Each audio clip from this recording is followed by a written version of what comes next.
more often than not, when it comes to nutrition, most people want to be told what to eat. The problem is that they do that, and then after 6, 8, or 12 weeks' time, they end up falling off the bandwagon and returning back to what they're doing beforehand anyway.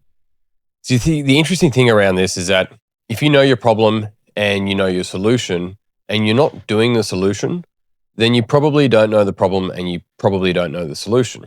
And what I'm going to go through and teach you today is the 3 main stages. There's 4, but the 3 main stages of nutritional mastery. Now, I've done videos on this when it comes to the body, when it comes to the mind. I've got other videos on it coming to how we structure our time. This one is based on nutrition, and it's the easiest one to teach, and it's the easiest ones to step through. So I've got some principles and some protocols for you that you can follow to be able to move through these stages as necessary.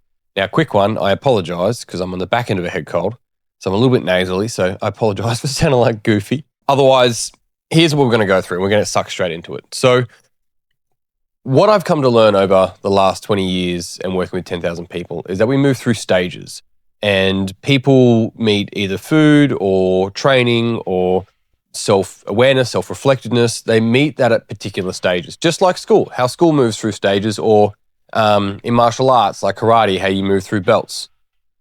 I don't know what people are doing downstairs. They're just like throwing barbells around. I guess it is a gym. It is my gym. That's what people do at the gym, David.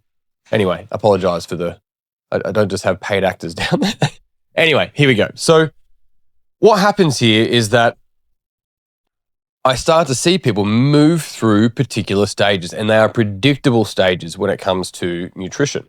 And it's interesting because if you were to use an example of, like, let's say a mother of 3 and she is super busy. She should be, out doing her weekly grocery shop. Kids are all under the age of 10, and she's getting her standard stuff. And, for the most part, it's probably not very healthy stuff. Anyway, she's there and she goes to get the margarine that she usually gets. And she pauses for a moment. Instead of getting the normal margarine, she reaches for the fat-reduced and salt-reduced margarine. Now, some could argue that, and I would argue that, for face value, butter is a significantly better option than margarine. And if you've got margarine, which is man-made, with man-made ingredients, then reducing fat and reducing salt off that probably means that other stuff's going in it. So it's probably not the best option, for one. But 2, what we're missing is this is a significant shift in growth for that individual. Not only for potentially the first time ever have they thought about providing a better solution for their own health and their children's health, they've actually they've followed it up by having an action coupled with that. So they've actually taken action on that as well. And so that is a significant shift in growth, because we want to look at trajectory and then we want to look at traction. If we don't look at trajectory and we just have traction, then we're going to be sprinting in the wrong way. If we have trajectory but no traction, then we know where we want to go, but we never take any action on it. So kudos for this lady in this example, because she's got trajectory and traction, which is what we want. So there are 3 main stages when it comes to nutrition. And then there's a pre-stage. This pre-stage is called swing, and it's when people swing from binge to restrict, right? And all or nothing are black and white. All pre-stages are black and white. From there, we have simple. We have sustainable. I'll just put 2 S's, sustainable. And then we have specific. Now, here's what happens. People in swing go, I need someone to tell me what to eat. And they go and find themselves a dietitian, a nutritionist, an influencer, a chat GPT, whatever the case might be. And they go and get told specifically what to eat. Not only that, they get kept codependent, which is another video I'll do later on, which means they're staying in a victim, aggressor, rescuer role. So they're in this codependent, right? And they either A, stay with them or something changes. But they stay with them until something changes or until that program ends, and then they return to their default stage because they didn't actually move through these stages. The way we move through these stages, from codependent to dependent, independent, it is on film, to interdependent, the way we move through these stages is actually through love and education. Now, love is actually a combination of patience and acceptance. Both self and other, but education's a part of how we go through there. And until unless we're paying someone to teach us, if we're just paying them to train us, then we just know that those results are going to be on loan. We're not going to be able to own those results. So we go from swing to specific and we skip all these stages. We maybe even get a result. The problem is, though, is that we haven't built the platform to maintain that result, and therefore we'll always revert back to our default. So our goal is to be able to move through these stages. And I'm going to talk you through how we can do that today. Because if you know specifically what to eat under specific conditions where you're dependent upon another person to tell you and for you to have to be accountable, not that that's bad, but if that's all it is without progression, then you're going to keep loaning it. This is where people say things such as, in this space, I've been really good with my diet this week, which presupposes to me that they're operating higher than their normal default. And so until that becomes normal, and they go, I can't possibly do that for normal. It's like, well, then there's too big of a gap. You think it's got to be, it's either binge or it's restrict. Like there's a field past that, right? And it's the field exists here. And there is a field. And the thing is that here there's so much emotion tied up to nutrition and food. And there should be emotion in food. I'm not against that. There should be enjoyment and there should be culture and connection. But here, the food is using them, so to speak. We want to be able to use food for that connection, a choice-based relationship rather than a needs-based relationship. Completely different. So how do we go through and build simple, sustainable, and specific? Now, quickly, if you want to get an idea of where you are, I've got a quick 3-minute assessment. The link should be in the comments below. It is the BSFT Matrix, which is across the body, mind, food, and time. And you can measure, basically get a gauge of where you are when it comes to this stage development. So if you want to do that, there's a link below. It'll take you 3 minutes. It's free. That can be a good starting point. And then from there, there's a couple of key things we want to be able to take on. Firstly, principle-wise, like what are the mental constructs we need to take on to be able to move through these stages? And then what are the actual procedures and protocols that we need to take on to be able to move through these stages? So let's get into them. So the first principle here is that you earn what you learn. And what that really means is that we want to be able to pay someone not just to train us, we want to pay someone to teach us. That is crucial. We're going to get a return on our investment when we're paying someone to teach us rather than just tell us what to do. And a key, significant return on investment, because not only do we get to benefit from that, but so do, if you have children or if you're around other individuals, that flows on to them. So when you're just trained, you walk this fine line of my child sees me being told what to do and good food, bad food, then I'm also potentially reinforcing to them that my health is somebody else's responsibility. And so when we're actually being taught, we then learn and we can make better decisions, and we actually get it's a much slower burn, yes, but we get a return on investment now and we get significant return on investment later on. So you want to be able to make sure that you're earning what you're learning, so you look for someone to teach you. The other one here is that food grew from the ground or had a mum. That's it. That's food. Everything else is an edible product. It is not bad. It's just not food. It's a food-like product. Now, that doesn't mean that you shouldn't have cornflakes or nachos or pizza or whatever the case might be.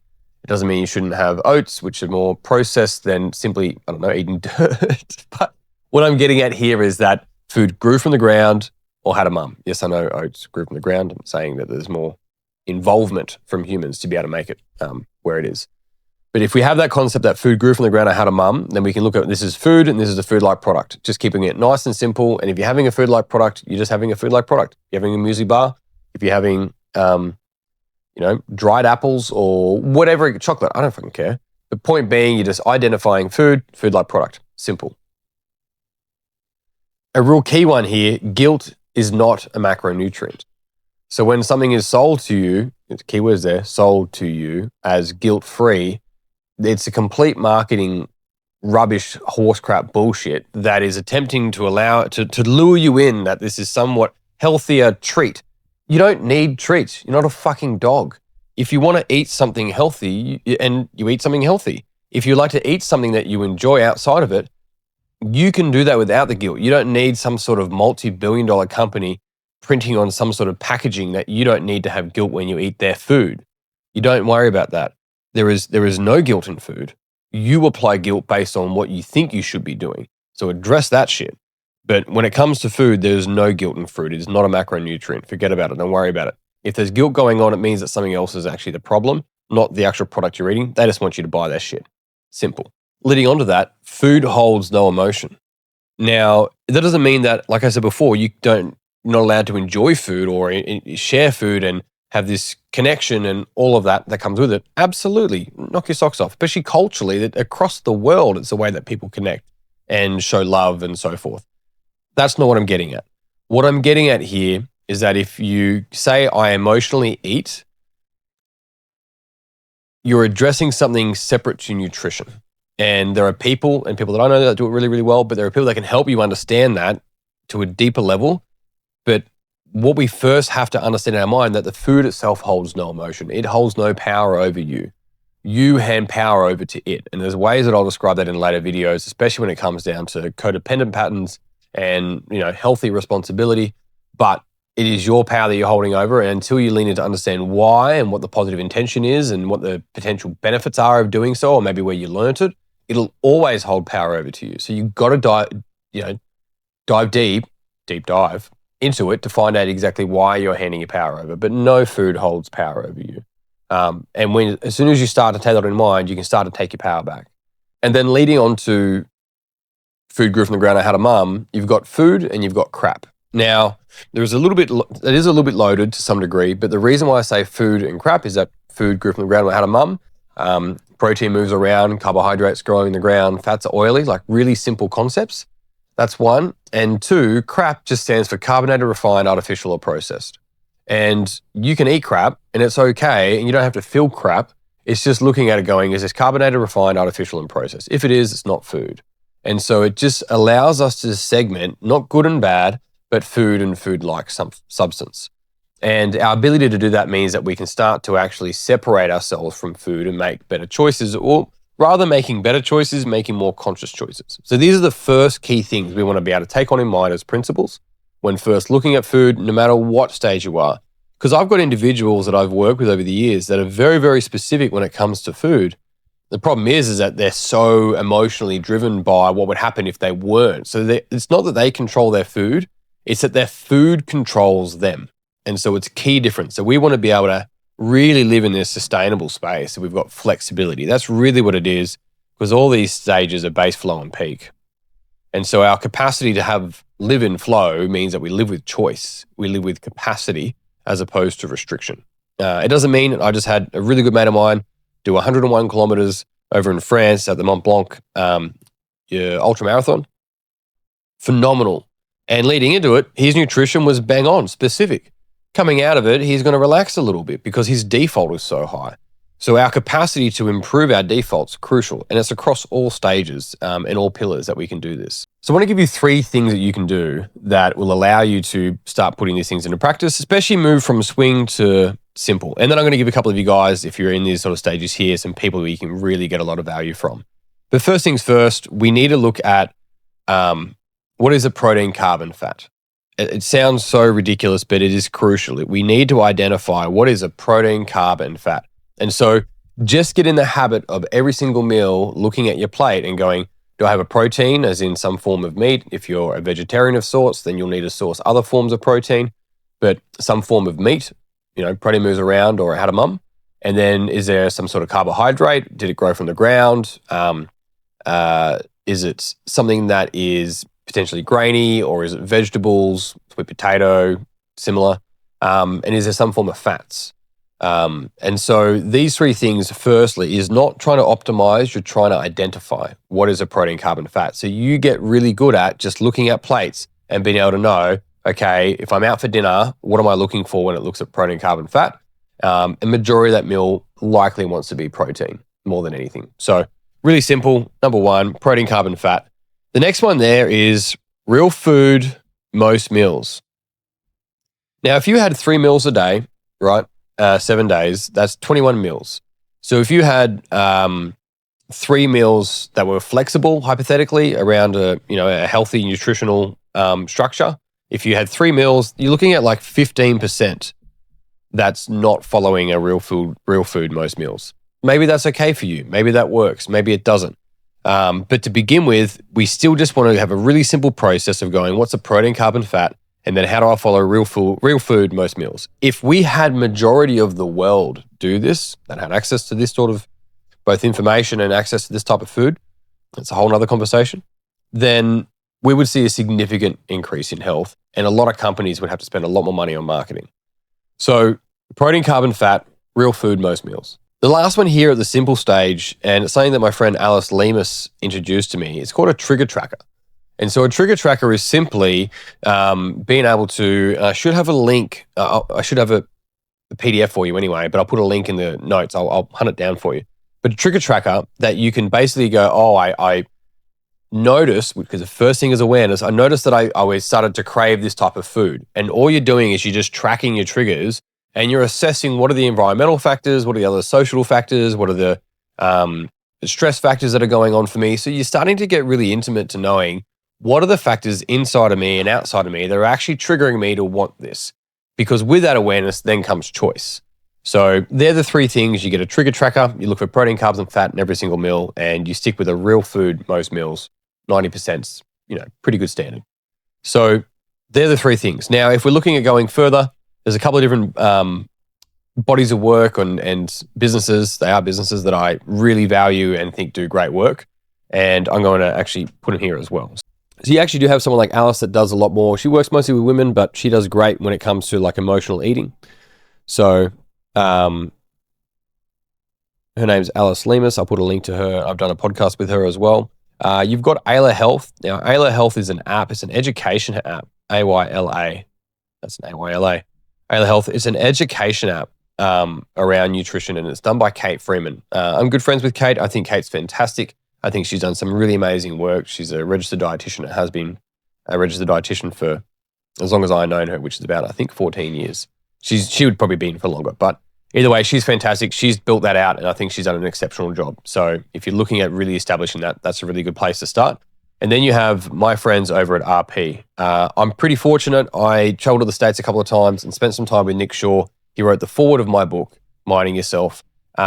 He's the co-founder of RP. Everyone knows Dr. Mike Israetel. Well, Nick's the other guy. So he's fantastic. Follow him on socials. But if you really wanted to go from simple to sustainable and sustainable to specific, RP is your team. Last I checked, a little while ago now, just on their dietitians team, they had something like 20 PhDs. Like, these guys are top of the line. They're fantastic. So that's my input when it comes to nutrition. That's how you move through the stages so you can own, not just loan, and you earn what you learn.